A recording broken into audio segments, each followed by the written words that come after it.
This is the delusional side of the race debate. And unfortunately, this is what tends to take precedence, is the delusional side of the race debate. So for another example, the editor of Ebony magazine, she's on TV and says killing white people should not be considered a hate crime. How do you feel about the president defining this as a hate crime? You know, I have to say I would not describe hate crime as the most comfortable word choice considering these circumstances. There's so much that we do not know about what took place, what motivated this person.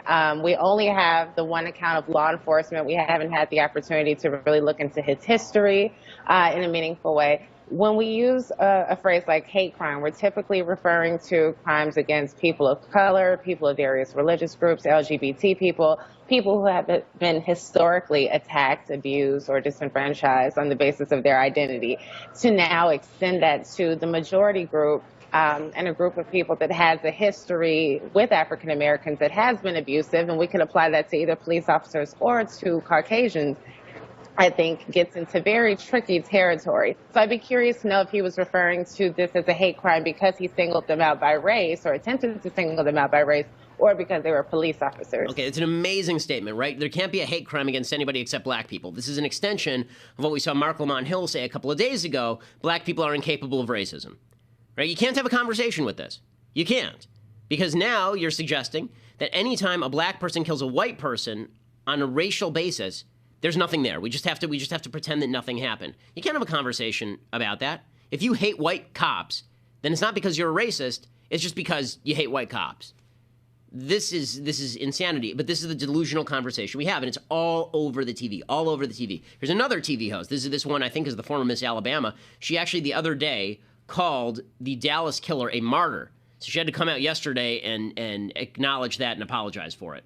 I never said that I don't care about it. I never said, you know, anything negative about the officers. Well, what you said I only is, said that you don't. I'm struggling with my feelings. Well, no. Well, you also said I don't feel sad, and you said that you viewed him as a martyr.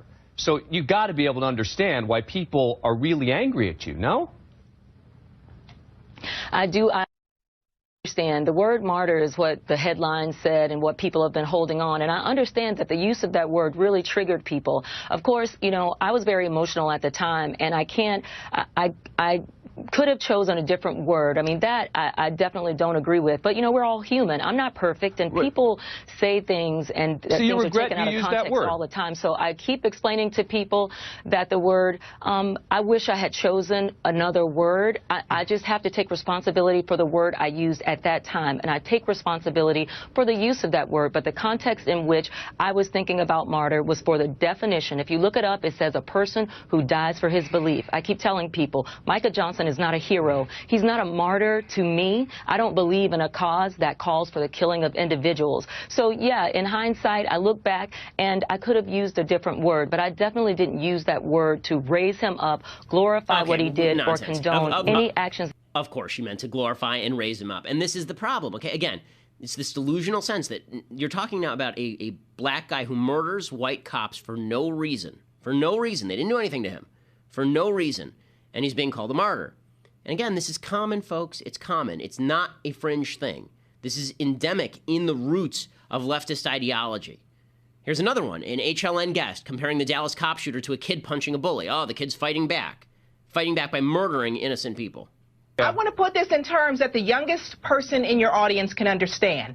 Pretend like this is daycare or elementary school, and there is a bully that is kicking your butt every single day that you go to class. And finally, after you get in your butt kicked so many times, somebody rushes in and knocks that bully down. Wow, Spirit, you're actually, wait, Spirit, you realize what you just did, right? You're now comparing this guy who ambushed the police officers to someone who rescues from a bully. Hear me. You're going to end up like Caleb. Hear me. I mean, come on. Listen to what I'm saying. I listened very carefully. I listened to every I'm word. not finished, Dan. Hear what I'm saying. We've heard what she has to say. I mean, and that's what she has to say. Right? And this is becoming a common view. So, and Obama sums it up, right? As I mentioned at the very outset, President Obama had DeRay McKesson to the White House. DeRay McKesson is a race-baiting, race-rioting fan. And Obama has him to the White House to discuss race relations. That's who Obama is. And then afterward, he releases this ridiculous statement. not only are there very real problems, but there are still deep divisions about how to solve these problems. There's no doubt that police departments still feel embattled and unjustly accused, and there is no doubt that minority communities, communities of color, still feel like it just takes too long to do what's right. And the pace of change is going to feel too fast for some and too slow for others. And sadly, because this is a huge country that is very diverse, and we have a lot of police departments, I think it is fair to say that we will see more tension in police, between police and communities this month, next year, for quite some time. Yes, because of you. Yes, because of you. Okay, we can stop it there. I think we yes, because of you. Okay, look at the polling data. Look at the polling data. A huge percentage of Americans thought we were moving in the right direction on race. Black, white, Hispanic. We all thought when he took office we were moving in the right direction on race. That is now down below 30%. That's because of him. That's because he's going out there and he's exacerbating tensions, suggesting that the police are out to get black kids and that the police won't recognize the plight of black kids. That's why. That's why. Because he's creating this false perception, and he does it not just by saying the police need to stop hassling black kids so much when they see them on the street. You know, they could be nicer in their interactions. Not by saying that, which is at least arguable, but by saying the police are out there targeting and shooting black kids. You say that a group of people is out there to target and shoot you. Are you going to be surprised when those people are out in the streets rioting and protesting and getting violent? Is that really surprising? I mean, forget about whether he's responsible for them doing those things. Is it surprising that that happens? When you're ginning up those sorts of emotions in people? Of course not. Now, Bill Maher says that he was surprised nobody has shot a cop sooner based on the amount of terrible things that are happening. Bill Maher. With Chris Matthews, I'm going to say, what do you think, Bill Maher? You look like a Keebler dwarf. Come on, go for it, Bill. Comes to the police, look, there's never any excuse for what happened.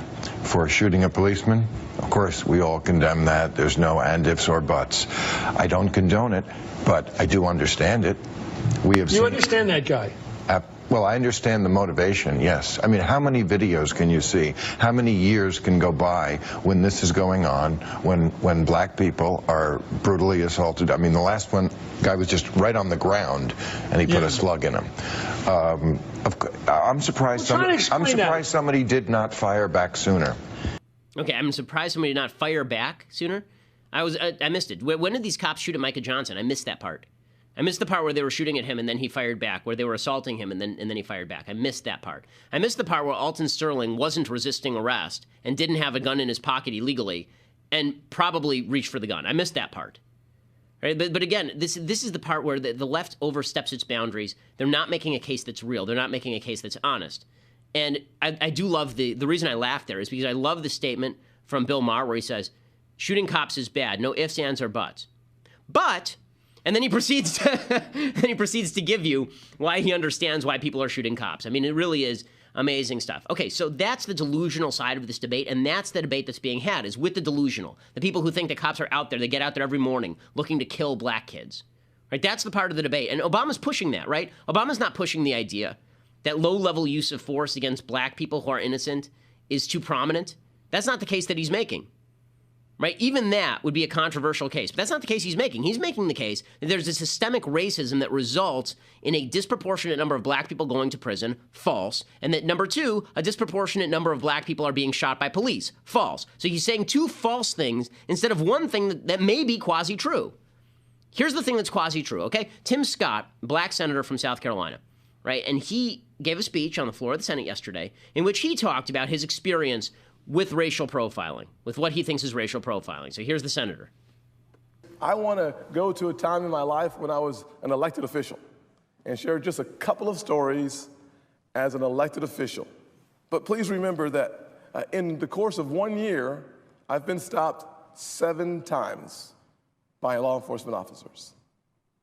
Not 4, not 5, not 6, but 7 times in 1 year as an elected official.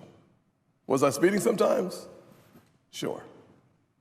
But the vast majority of the time, I was pulled over for nothing more than driving a new car in the wrong neighborhood or some other reason just as trivial. Okay, and then he explains what those reasons are. So there's a couple things to say here. Number one, you don't get to say, I like Tim Scott, but you don't get to say you were pulled over 7 times and then say 2 of those were legit, right? So you're really pulled over 5. But the point is that, number one, if he's going to say that he's being racially profiled, he acknowledges at least a couple of those times the pullover was legit. Then he talks about situations in which he was pulled over. He's a black guy driving a nice new car in a predominantly white community, and he was pulled over. Now, what he doesn't say is whether he was brutally assaulted in those circumstances. Like, they pulled him over. Okay, let's say that the pullover was they pulled him over for driving while black. And number one, the statistics show, forget anecdotal evidence, the statistics tend to show that, unfortunately, black drivers speed more than white drivers. They did this experiment in New Jersey, and they found that 25% of the people being pulled over, 23%, sorry, were black. 25% of all the speeders in New Jersey were black. So it was actually slightly underwhelming, right? So they pulled him over.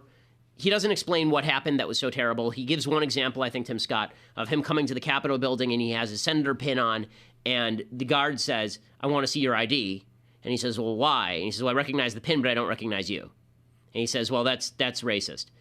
Is that racist, or is it because the guard legitimately doesn't know him and it's his first time at the Senate? Like, why?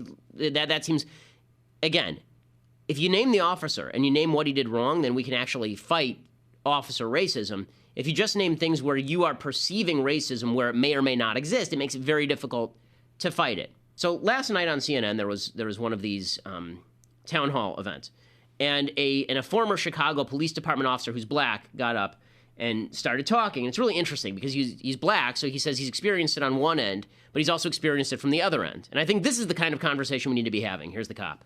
As a law enforcement officer, I had to do some profiling to protect the citizens that I swore that I would do. Did you profile black men? I profiled all people. And here's why. Because it's an effective policing tool. But me having an appreciation and an understanding, having been on the negative side of profiling, I understand the negative connotations that it can bring. But I also understood how effective it can be to protect those members of the community. So it should be used. It should be you think it's an important part of policing and should be used? It absolutely. But let me underscore the real point here. There's cultural differences here. There's community cultural differences and there are police cultural differences. And where we have a real opportunity here, Don, is to bridge that divide between the cultural differences. Mm-hmm. Because when you take a police officer out of the police academy and you give him some diversity, immersion, and effective training about the community that he is going to police in, he's going to handle those citizens much different. Yeah. Okay, so I think that there's some truth to it, except I think when he talks about the diversity training and all that, that's been ineffective. In Baltimore, you have black cops policing black communities, and it hasn't changed the calculus. The only way you really change the calculus of excessive levels of low-level force being used disproportionately on black folks, for example, the only way you change that calculus is the same way that every other ethnic community in the United States has historically changed that calculus. And that is, you lower the crime rate.